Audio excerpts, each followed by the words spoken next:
सचमुच इन कविताओं में आम आदमी की जुबान है, उसका संघर्ष, उसकी संवेदना है। हालांकि डॉक्टर उर्मिलेश के रचना संसार को कैद कर पाना बहुत मुश्किल है, लेकिन फिर भी हमने उनके व्यक्तित्व कृतित्व के छुए अनछुए पहलुओं पर एक बातचीत रिकॉर्ड की। आइए देखते हैं उसी बातचीत के कुछ मुख्य अंश।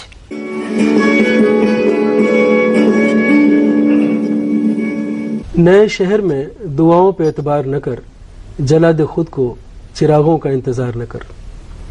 बहुत कम रचनाकार ऐसे होते हैं जो इस भावना से काम करते हैं कि शब्द में छिपे हुए प्रत्येक अर्थ को, उसके प्रत्येक आयाम को एक नई दिशा देनी है, एक नई परिभाषा देनी है। डॉक्टर उर्मिलेश ऐसे ही विरल रचनाकारों में से एक थे। हम इस गोष्ठी में आपका स्वागत करते हैं। डॉक्टर नवीन चंद लोहनी जी, मैं आपसे जानना चाहूंगा कि किसी भी कृतित्व के पीछे खड़ा हुआ व्यक्तित्व, अर्थात डॉक्टर उर्मिलेश ने जो अपनी रचनाओं में व्यक्त किया है, वे रचनाएं जिस व्यक्तित्व से छन कर आती हैं, उसके विषय में आप हमें कुछ बताइए। उर्मिलेश जी के बारे में जितना मेरी जानकारी है, मैं समझता हूँ एक अच्छे विद्यार्थी रहे अपने समय में। एक उनको अपने घर से ऐसा वातावरण मिला, पिता से, पिता भूपराम शर्मा भूप जी खुद जनकवि थे और कविताएं लिखते थे। विद्यार्थी जीवन में वो बड़े मेधावी विद्यार्थी रहे। उन्होंने आगरा विश्वविद्यालय की जो हिंदी एमए की परीक्षा है उसको सर्वोच्च अंक प्राप्त किया उसमें। उसके बाद वो शिक्षक रहे और बड़े पॉपुलर शिक्षक रहे अपने समय में। तो मैं समझता हूँ ये तीन चीजें अगर उर्मिलेश जी के लेखन को समझने के लिए हैं कि अगर आप बचपन से मेधावी हैं, आपको वातावरण वैसा मिला और शिक्षक के रूप में आप अगर पॉपुलर हैं, तो निश्चित तौर पर आपकी जो संप्रेषणीयता, आपकी संप्रेषण शक्ति वो बहुत अच्छी है। बदायूं में रहते हुए एक महाविद्यालय में उन्होंने अध्यापन कार्य किया और बदायूं को हम लोग उस तरह से अगर समझें तो अभी भी छोटे शहर के तौर पर उसको जाना जाता है। लेकिन छोटे शहर में रहते हुए अपनी मेधा के बल पर वो पूरे भारत और बाहर विदेशों तक गए और जिस तरह की भिन्न भिन्न विधाओं में उन्होंने रचनाएं लिखी, चाहे वो गीत था, चाहे गजल है, चाहे कविताओं के बाकी माध्यम है, दोहे उन्होंने लिखे। तो मैं समझता हूं उन्होंने एक शिक्षक के तरह से अपनी बात को सबसे पहले जो जोर दिया, मुझे लगता है कविता में संप्रेषणीयता पर दिया।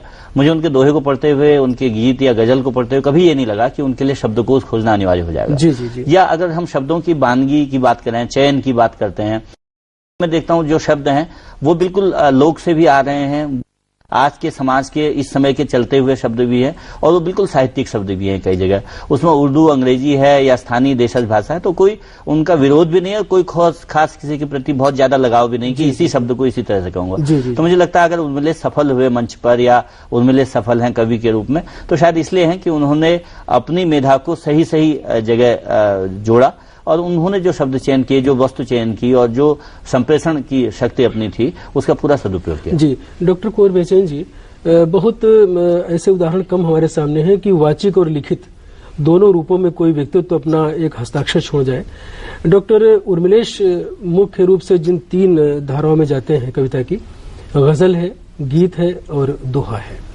आप तो उनके बड़े अंतरंग साथियों में से रहे हैं। डॉक्टर उर्मिलेश की गजलों के विषय में आप कुछ प्रकाश डालें। उर्मिलेश जी की गजलों के बारे में अगर हम विचार करें तो हम ये पाएंगे कि गजलों का दुष्यंत से पहले भी गजलें कही गई थी और दुष्यंत के बाद जो गजलों का एक अलग आयाम रहा, जो सामाजिक प्रासंगिकता उसके साथ जुड़ी, या एक व्यंग का स्वर गजल के अंदर आया, एक आक्रोश का स्वर भी गजल के अंदर आया और नए नए प्रतीक आए।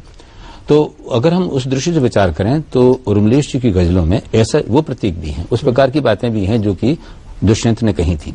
लेकिन गजल केवल एक ही रूप में नहीं रहती है, गजल के कई आयाम हैं। जैसे गजल का जो पूरी परंपरा रही है पुरानी, वो सौंदर्य की और प्रेम की परंपरा रही है। तो उर्मिलेश ने ऐसी गजलें भी कही जो सौंदर्य और प्रेम पर आश्रित थी, या उनका विषय वस्तु जो थी सौंदर्य और प्रेम थी। उन्होंने आध्यात्मिक गजलें भी कही, इश्क मजाजी से इश्क हकीकी तक पहुंचने वाली ऐसी गजलें भी कहीं।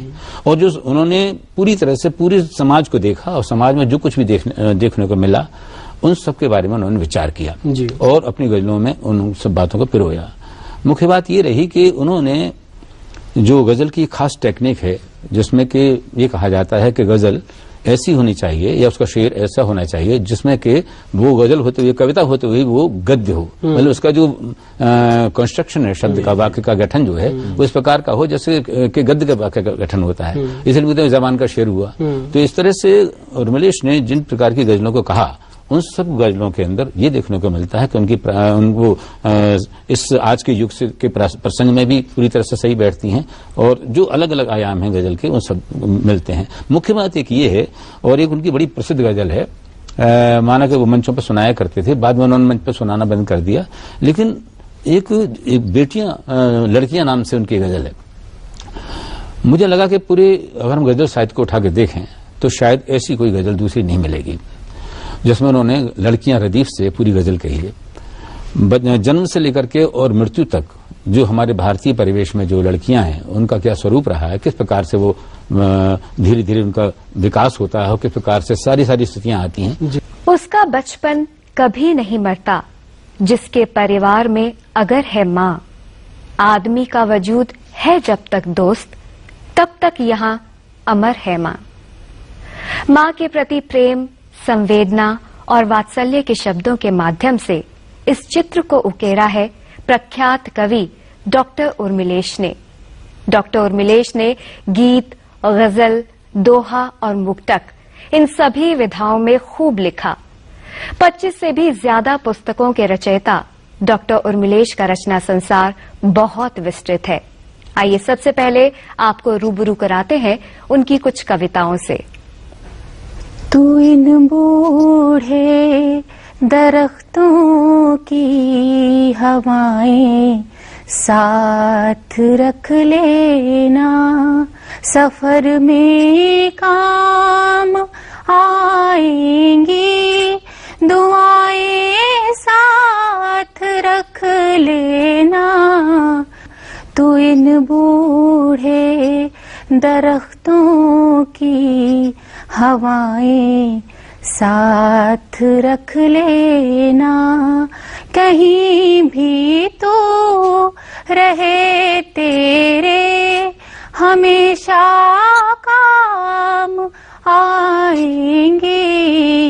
तू थोड़ी नेकियां थोड़ी वफाएं साथ रख लेना।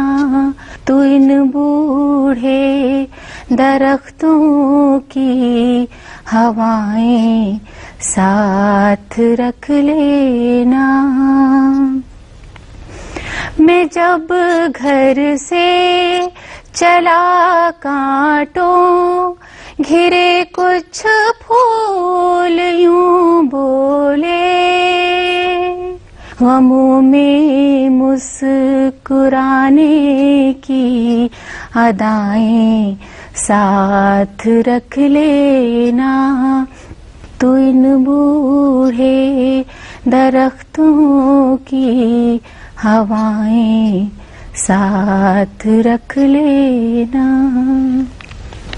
बेवजह दिल पे कोई बोझ न भारी रखिए, बेवजह दिल पे कोई बोझ न भारी रखिए। जिंदगी जंग है, इस जंग को जारी रखिए। जिंदगी जंग है, इस जंग को जारी रखिए। अब कलम से न लिखा जाएगा इस दौर का हाल, अब कलम से न लिखा जाएगा इस दौर का हाल। अब तो हाथों में कोई तेज कटारी रखिए, अब तो हाथों में कोई तेज कटारी रखिए। बेवजह दिल पे कोई बोझ न भारी रखिए। उसकी पूजा कहीं ईश्वर को न कर दे बदनाम। अब तो मंदिर में कोई और पुजारी रखिए। बेवजह दिल पे कोई बोझ न भारी रखिए। जिंदगी जंग है, इस जंग को जारी रखिए।